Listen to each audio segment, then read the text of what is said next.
He also does the opening up for the Chris Michaels spoken word joint on Fridays, right? Thursdays and Sundays. Who? Thursdays and Sundays. Thursdays and Sundays. I see. He gonna tell y'all the rest. I ain't gonna stop messing. I'm gonna stop messing it up. But he is an awesome, awesome author, awesome poet, and he is here tonight to indulge y'all. So enjoy this man. Y'all put y'all hands together for my nigga J.L. Kirkwood.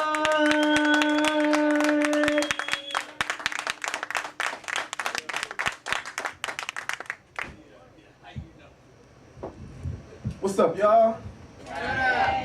We about to have a good time tonight. First, I'm gonna start off. I'm gonna let y'all know how this is about to go. Definitely, a lot of this material is being taped. I actually working on an HBO project right now, so I want y'all definitely out there in between pieces. When it's done, I need y'all crowd participation right here because this is gonna be on camera as far as the ambiance and sound behind it. Okay. All right. But first, I'm gonna tell y'all about one of the actual pieces. This piece I actually wrote when I was actually overseas touring. And in particular, when I was at one of the radio stations, usually when I'm doing interviews with the radio, they usually ask me like, what inspires you, typical stuff. But this chick in particular, she asked me like, what turns me on, and yeah. So it was kind of different when she asked me that. So anyway, I told her, I said, you know what, writing turns me on.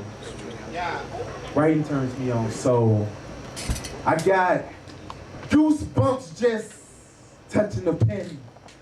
Verbal sex eye, skinny dip with imagination like I'm taking a swim. I'm having a poetic orgasm. My thoughts masturbate until words ejaculate out of my brain. I want sentences to make love to my pain while aggression runs through the ink inside of my veins. I want a tongue kiss my emotions. I want my fables to release organic convulsions. I want to write wet dreams. Let's make intimate bed scenes with a few paragraphs. I wonder if I could stimulate my pen and give my words a heartbeat. I want to hit that G-spot to drive you crazy like my pen's pre-cum is making my ink weak. I'm a poetic nympho, taking gentle strokes. I lubricate the pages of my journal. There's no contraceptive invented that can keep me from having foreplay with my penmanship. I get butterflies just out of my signature. I want to birth a masterpiece of poetic literature. I can't control myself. I got a poetic addiction. I turn words into scriptures. Sex is my heart, but my pen.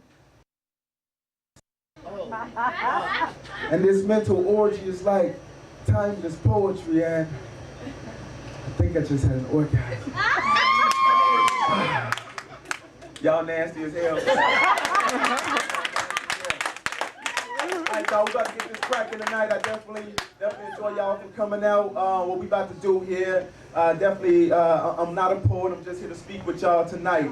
To kind of move forward, I'm gonna tell y'all a couple different situations that kind of go on, which makes me who I am today and why I do what I do. In particular, to talk about, I remember when my father passed away in 2000. That's when I really started taking poetry to the next level as far as getting serious with it, because me and him really wasn't on that same page before he passed away. However, when he passed away, there's a lot of things that I didn't get a chance to say to him, So anyway, the name of this piece tonight is called The Congregation, because y'all my congregation tonight. We family here. Most definitely. Taking care of someone else's kids is embarrassing. It takes more than charity to be a good Samaritan. And if you get married, then stress and heartburn is all you've inherited. This is my first confession. The first time I stood on the pulpit in front of the congregation screaming, "Let freedom ring!"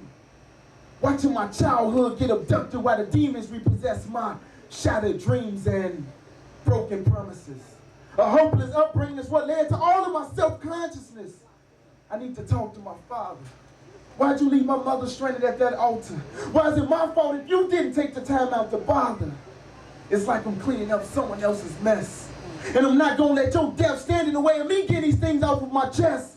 It's not over until I say it's over, even if physically I can't say these things to you in the flesh. In my eyes, you can see this forest fire. This hoish man and this so-called womanizer watching you drink yourself to sleep. Wearing the same clothes for weeks since the alcohol in your pores started reeking. I remember them days that you called yourself being sneaky. You socializing with the neighborhood heathens. Me putting a finger under your nose to check and see if you were still breathing.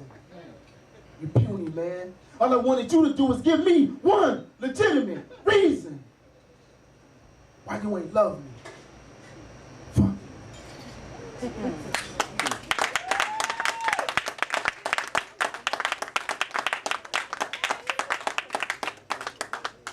So kind of doing an intermission of me kind of balancing what my life was like in between his death and me trying to figure out what I was about to do with myself. I found myself in between a lot of drinking and smoking and you know, I'm gonna tell y'all something that you probably didn't even know though. That if you got problems and you drink and you smoke, when you wake up, you still got problems. So, but I'm gonna tell you, I had this revelation one day. This revelation I had this dream.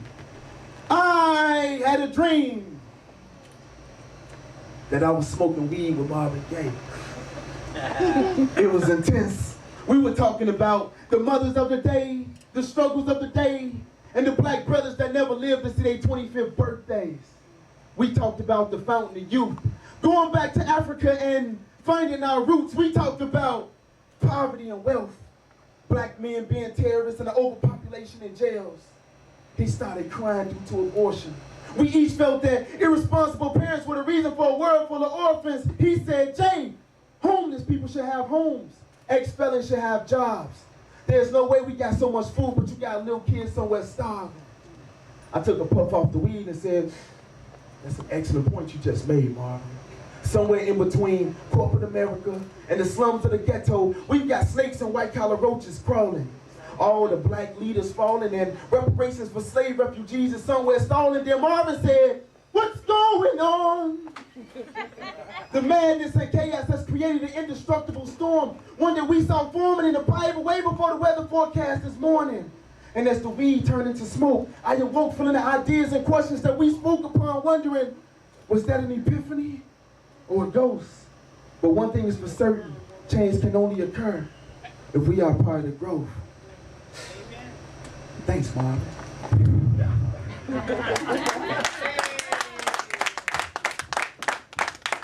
Heights. My heart's been broken so much that it's hard for me to dig deep and find trust or allow myself to ever get that high again and fall in love. I just don't want to get hurt again. I don't want to give my mind and soul to a girlfriend who takes me through another hurricane. It's easy to fall in love, but it's hard to break up and be the one who has to bear the pain. I remember gritting my teeth, trying not to give in and be the first person to speak. I'm tired of losing my appetite and not being able to eat. I'm tired of staring at the ceiling because I'm not able to go to sleep. I just want somebody to love me for me. And they say not to be bitter. My heart's not one size fit all, so how do they expect me not to be in tears? It's hard not to share yourself, especially when you got so much of you to give. You're gonna make some woman a good husband. I get all these great qualities, but no one wants to try and love him. And it's been so long since I've had sex that it just seems like somehow I've just grown accustomed. I'm afraid of heights. And I'm not any less of a man for showing my feminine side. Hell, I embrace the scent of her perfume still left on my pillow at night. I just want to know what companionship feels like. Someone who gives 100% like me just to be a part of my life. Someone who accepts me for who I am instead of trying to change all of my flaws and they dislikes. I just want to be loved again. Be able to give kisses and hugs again, but I'm too scared to let my guards down because I just got all of my strength back. I don't ever want to feel that type of hurt again. I'm just afraid of heights. It's not to make you feel degraded or misused or get this sexual contract misconstrued. There's no such thing as an interlude. And since there's no talking involved, there's absolutely no reason to have a personal interview. I got a special ringer when you call. There's rules and regulations and a clause after 10 o'clock gives us a great opportunity to come together for a charitable cause. We got certain lines that we dare not cross. Feelings usually get caught if we do too much talking. Questions like, where are we going with this seems to come up all too often, which usually leads to harassing private phone calls and premeditated stalking. And no, spending the night is not considered an option. There's no cuddling or making small talk. That's an emotional way of stalling. Condoms are to be worn at all times as a mandated method of precaution. Have sex at your own risk. I personally recommend that you stay away from a tongue kiss, make very little eye contact, and remember, don't take everything so serious. It's just a booty call. Read the handbook. You should never have any jealousy involved. No scrolling through the call ID. No daydreaming about the powers that be. And most important, don't leave any clothing behind because you never know what another booty call might see. I'll call you in a couple minutes.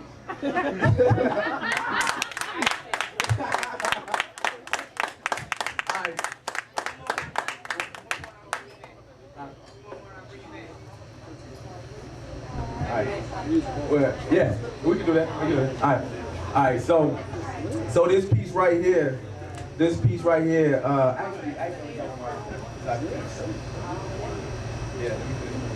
right, here we go. All right, this piece right here, I'm gonna tell y'all about a crazy situation I had. All right, speaking of booty calls, matter of fact, it was this female I was dating. I ain't gonna say her name because she's a popular host on a BET show. And yeah, but however, you know what? She had a fiance, and at the same time we was talking. But the thing is, we had certain days that we hooked up. You know what I'm saying? And I wasn't trying to be bogus in the situation, but on Thursdays was a hot day. Thursdays was a hot day. Yeah, she wanted to, she wanted to violate the rules of booty call because you know what? She wanted to start making it extra days. No, boo boo, we can't do that. You know what I'm saying? Then at the same time, it was like she saw me with somebody in my car or whatever, and she just was like, got mad at me and stuff. Like, man, how you gonna disrespect me like that? I'm like, no, boo boo, you got a man. How you gonna feel disrespected? So anyway, the name of this piece is called When the Wall Sweats Tears. Shame on me. I'm human, but we all make mistakes. Assuming the grass is greener always leads to heartbreak and ungrateful soulmates. Sleeping on the couch is the old-fashioned way. Moving forward to a new day, let me fast forward to where this incident took place. We both worked together. Flirtatious statements turned our platonic relationship into a love bug that was contagious. But the problem is, this woman's falling in love with our relations and her fiance is too gullible to believe any other reason why she's late. And now she's even considering calling off the engagement. Her guilty conscience forced her to confess and shred the last 3 weeks of her diary pages. They stay right next door, and the thin wall shakes whenever my name becomes the topic of conversation. Now, why did I get involved in other people's domestic altercations? What monster did I create? I'm assuming she wants me to embrace this decision that she made, not realizing that I don't do the superhero thing with the cape. I don't do the long walks in the wine glasses by the lake. I'm that frequent flyer mile ticket you use on the weekend when you want to escape. That emergency bottle of spring water you drink when you're about to dehydrate, and I thought we had an agreement when we first met, but apparently selective hearing is some type of inherited birth defect. So remember this when the wall sweats tears. Our relationship was merely an exploitation of casual sex, and you should be real familiar with that bottle of baby oil left on the manager's desk. So before you have a change of heart with any last minute regrets, just keep saying to yourself, it's only sex. Don't throw away all the time we've invested for that. See you at work tomorrow.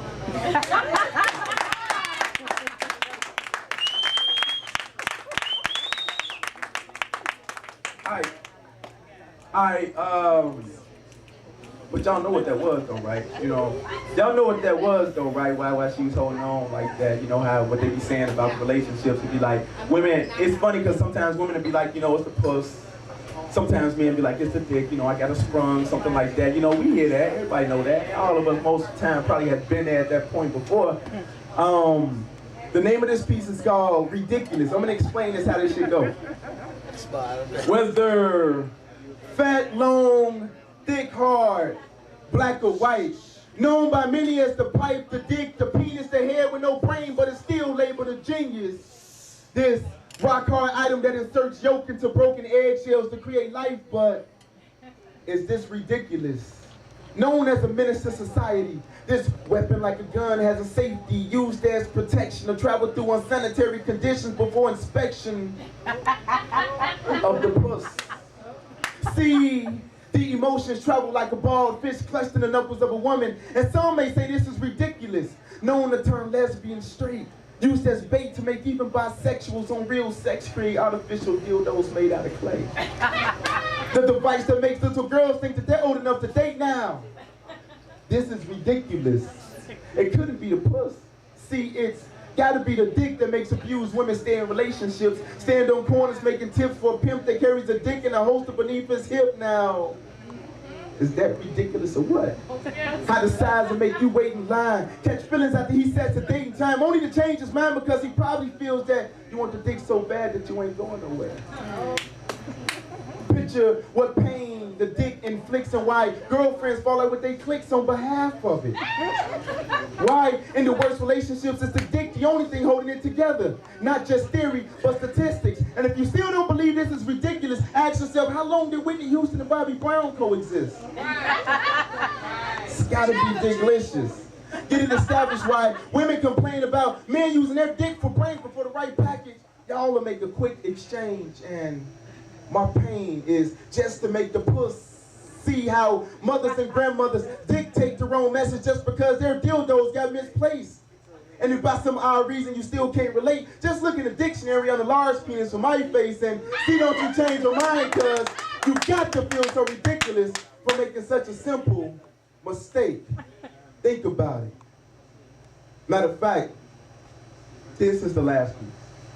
This is the last piece right here, y'all. This piece right here I'm about to do is actually, my resolution for 07 was to be a better parent.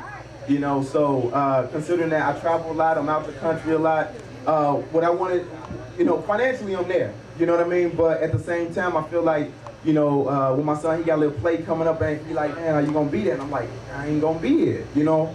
And it's kind of, I'm torn between the rock and the hard place. So anyway, this piece tonight is dedicated to myself. It's called Baby Daddy.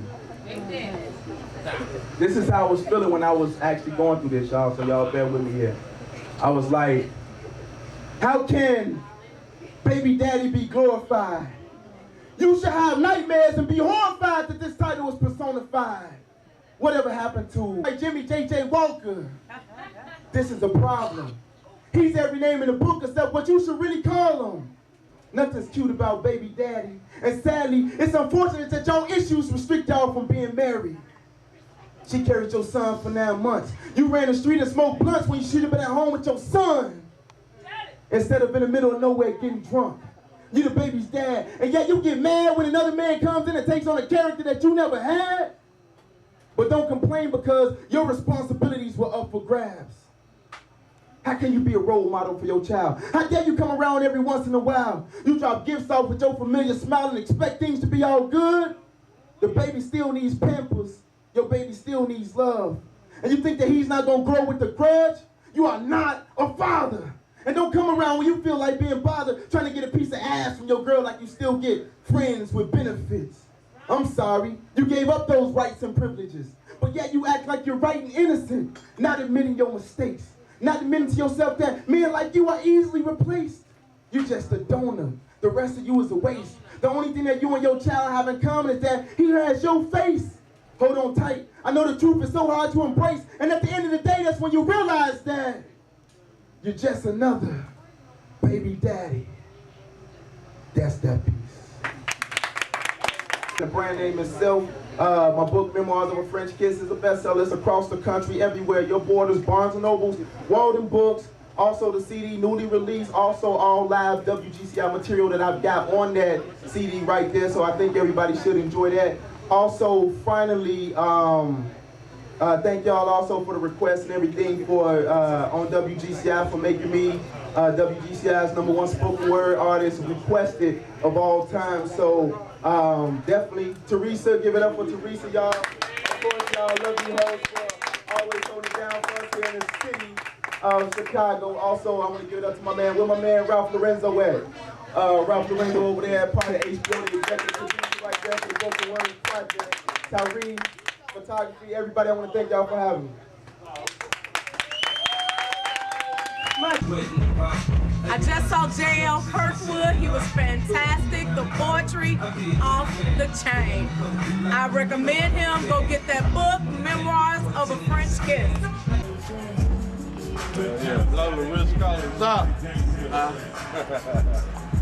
Putting the wrist collars on the map, man.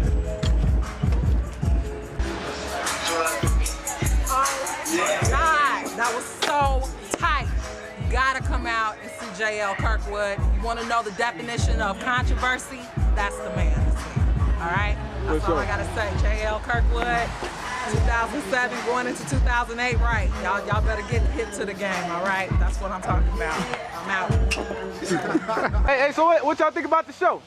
Oh, that was one of the best shows that I've ever seen. J.L. Kirkwood did his thing. J.L. Kirkwood, I take my hat off to off him. the hook. Hey, We got a first in the shop, but the rest of y'all look out for him. Hey, that book, Remember Our First Kiss? Hey, go get that. You gotta get it. Bestseller. I got mine. Off the bomb. It's off the bomb.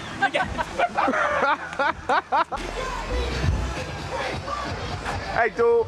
Hey, dog. What you think about that show up in there? Show was hot, lyrics was hot, came with it, everything. Make sure you go out and get the book. Definitely get the CD. J.L. Kirkwood is one of my favorite artists. I always support him. You gotta go get that. Straight up. Show, man.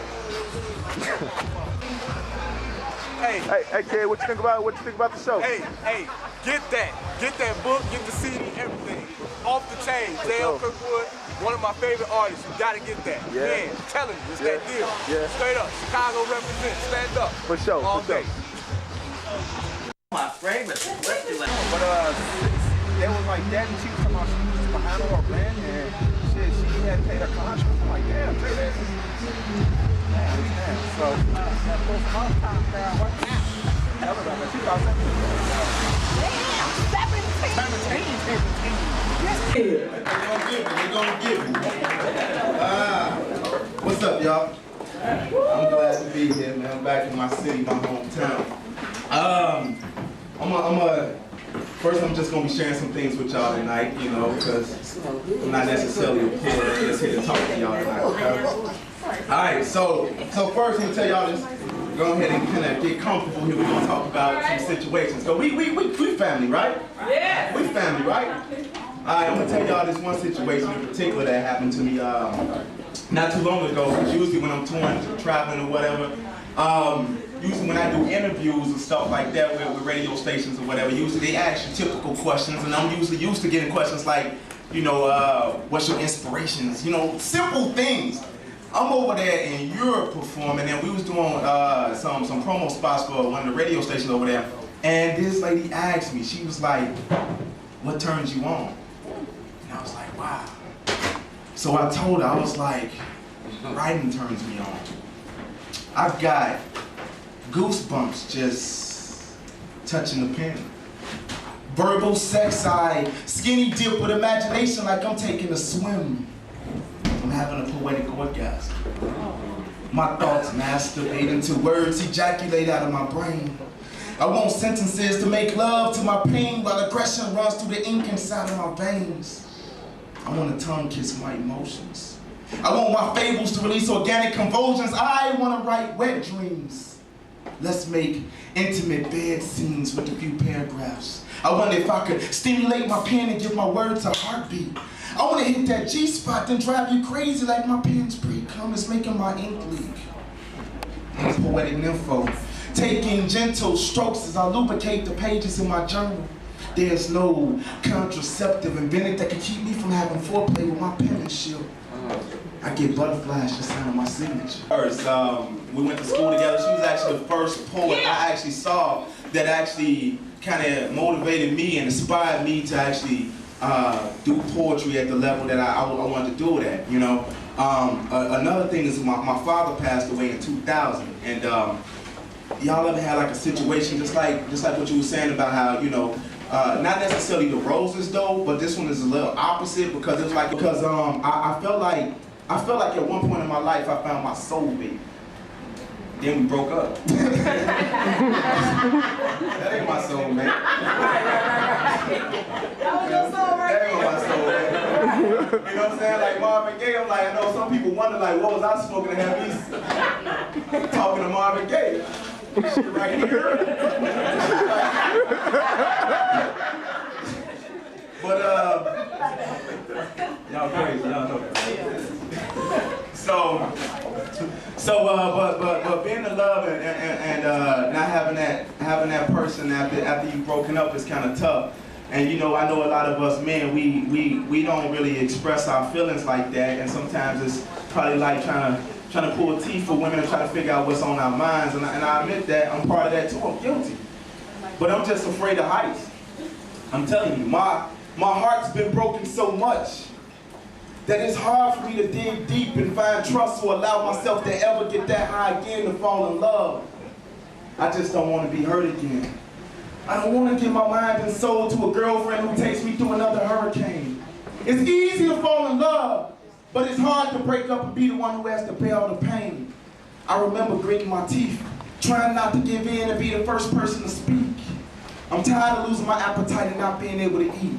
I'm tired of staring at the ceiling because I'm not able to go to sleep. I just want somebody to love me for me. And they say that bills is due, and sometimes, you know, Christmas time is coming up, man, your boss is tripping.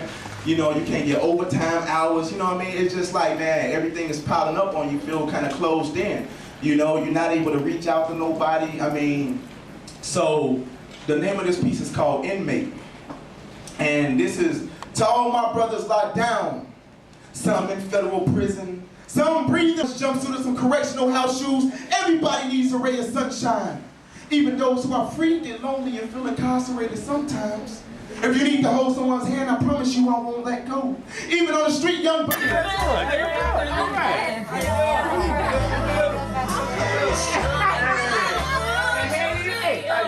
I seen you yesterday.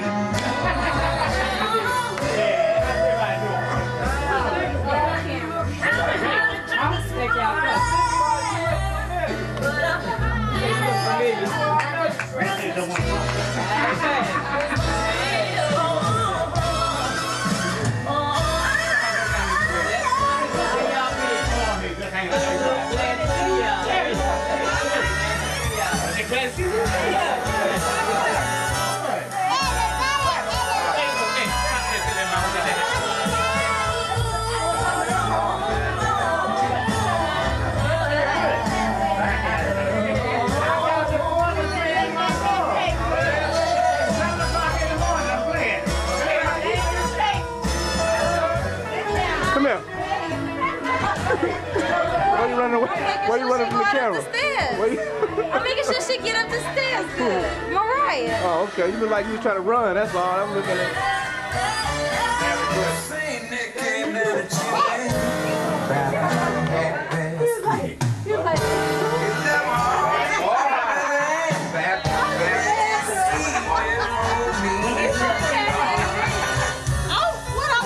Would you please just come to me first, because Look at the I need camera. to be the one to tell her. Say hello. Hello. And Say hello. Say hello. Is that Mariah on there? That's you right there? Let me see, wave your finger. Say hello. I'm sorry. You gonna smile for the camera? I'm so sorry. What's wrong with mommy? All I wanted to do was to find my daughter. What's wrong with mommy? All I wanted to do was hold her. Tell her how sorry I was. I missed all those years. Tell her that she's mine. My baby. I can't. I don't deserve it, then. All I want to know is that she's safe.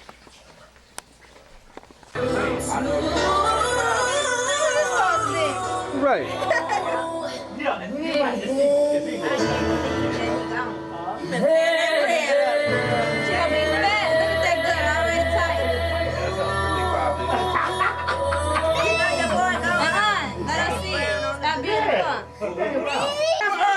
Here we come. All right now. You talking about my daddy? No. It's all the children up here, girl. All of them.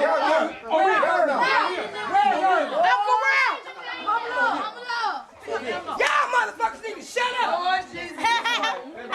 On three. 1, 2, 3. Wait. Hold on. This is Mama's Day, so Connie, May, Ralph Irvin, Esther.